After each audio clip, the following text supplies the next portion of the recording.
Hello, what is up guys? EvilDuoStorm here today, back with another Black Desert video. Now, it's been over 3 years since I put out my last guide on the skill add-on system in Black Desert, and I think it's about time we do a remake of it, especially considering how important the skill add-on system is for newer players that are getting into Black Desert because of the way it allows you to customize your character. So, quickly before we get into this video today, this remake, if you're new to my channel, new to Black Desert, or you've been watching videos on the channel and still have not subscribed yet, please consider it. It helps to grow my channel, you stay up to date with new content, and we both win, and without further ado, let's get into it and take a look at what the skill add-on system is. So, the skill add-on system is pretty straightforward. It allows you to take 6 skills on your character and apply a whole bunch of different customizations to them. So for example, you can see on this ability Crosscut, I've added in 10% attack speed and recovery of my mana resource on my Musa to make my life easier while I'm playing the class. So this system, as you can see, allows you to customize a whole bunch of different things to your attack power, resource recovery, defense down on targets, percent shifts in accuracy, scaling changes, all sorts of different buffs you can apply to all of your different skills, making your class even more efficient at grinding or more easy to play for yourself, or all sorts of different convenience factors. Super awesome system. This video guide is not going to go through and tell you the best build for every single class. It's generally better off just going to Google and typing in something like the class Discord for your class, then heading on into the add-on section for that class and looking at the different add-ons that other people have assigned and just picking from their lists. Instead, this video is going to focus on the concepts for a newer player so you can create your own builds that would make your own personal life better, because not everybody is striving to be a top-end gamer. And even if you do want to become a top-end player, you're still going to need to know how to use the system, so we'll walk you through using it and setting up add-ons and whatnot. But anyway, when do you unlock skill add-ons? As you can see, you unlock them every 2 levels, starting from level 50. So 50, 52, 54, 56, 58, and 60, you'll be able to add an add-on to your character. If you are in an Awakening spec, you can select from either the main hand or the Awakening section of your character, and if you're playing a Succession version, you'll only be able to select from the main section. These do apply to the Succession versions of the skills. If you hover them, it only shows the main version, but it does apply to the Succession versions as well. Setting up an add-on itself is relatively easy. All you need to do is pick whichever skill you want to augment, so let's just say I wanted to augment the ability Twister, and then select which add-ons you'd like to apply. You can see the list of options that you have available to you here on the right side of the screen, and there are a ton of them. So we have AP improvements during PvP or PvE content, defense power improvement, evasion improvement, accuracy improvement, critical rate, critical damage, attack speed, movement speed, defense down for your targets, damage over times, HP recovery, mana recovery, chances to gain CCs on targets, and then other damage multipliers. So a lot of stuff you can add to the skills. All of these skills have different durations that you can see over here. So for example, you can see the majority of these are a 7-second boost. That is because the skill Twister has a 4-second cooldown. If I pick a skill that has a longer cooldown, for example something like Counter Assassination that has a 7-second cooldown, you'll see that all these buffs now last for longer periods of time. So 12, 10, and 7 seconds respectively, so improvements to the time. If I instead pick something with an even longer cooldown, such as Nemesis Slash, I'll see that I now have 20 seconds on these buffs, 25s, etc. Now generally, there are some skill cooldown breakpoints that will impact how long these buffs will last, and those breakpoints are 5 seconds and 13 seconds. So anything below 5 seconds will give you the minimum time, then between 5 and 13 will give you an intermediate, and then 13 plus will give you the maximum. This is a general rule, and also know that you have to look at the skill's actual cooldown. So for example, if I go to the Awakening section and look at Crush Crusher, it says it's an 18-second cooldown in the menu right here, but if I look at the buffs, it's only the intermediate section. That's because if I press the K key and go to the skills menu, you'll see that at max rank, Crush Crusher actually has a 12-second cooldown. So this might not behave exactly as it looks like it does in the UI. And also there's some rules for stuff that you can spam with longer cooldowns that impacts the tiers and gets a little wonky, but the general rule is that 5-second and 13-second breakpoint. So now that you've seen how it works, you probably have this bright idea in your head that you're just going to add extra AP on every single skill and have a billion AP. Unfortunately, it's not going to work like that.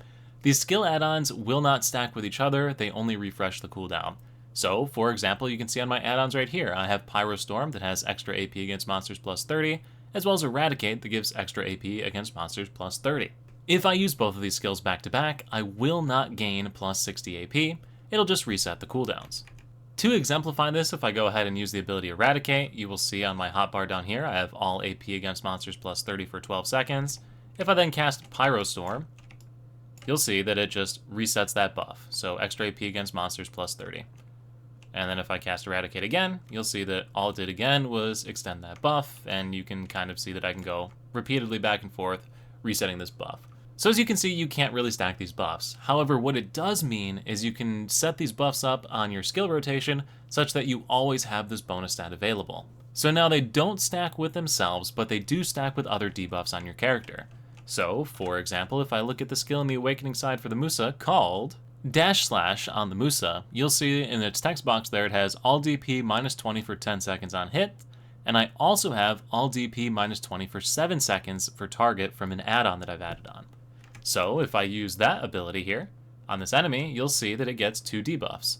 2 defense down debuffs, each of 20 DP, for a total of 40 DP down on the target.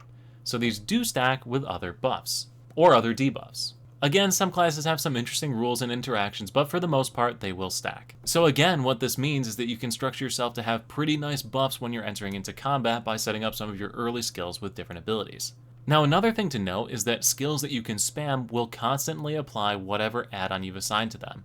So, for the ability Crosscut, I've assigned attack speed plus 10% and instantly recover 20 mana.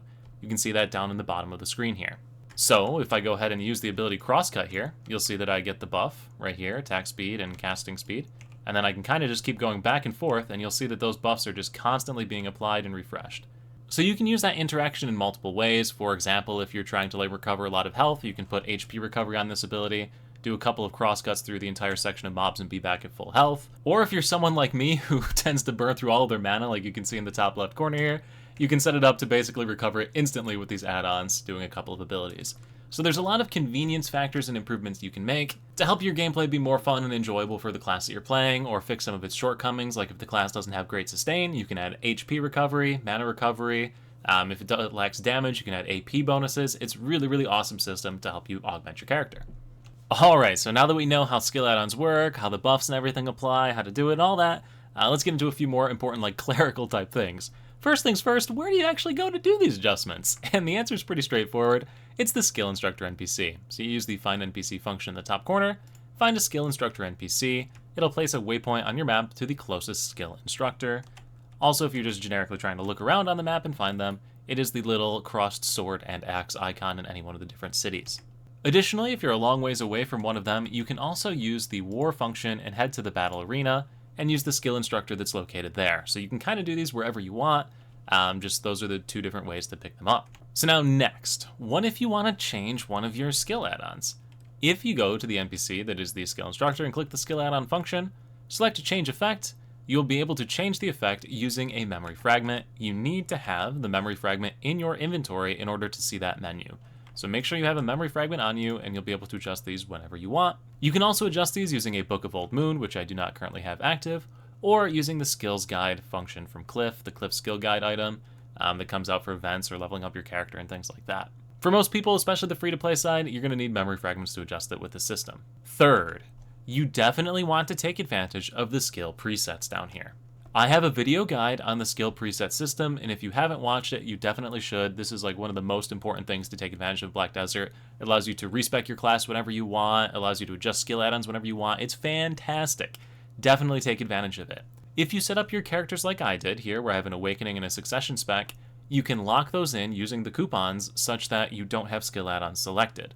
So if you go to the same NPC, the skill instructor, click on the Learn Skills tab, and select the opposite specification, Succession, you will see that if you go to the skill add-on menu, you have none selected and can respec these.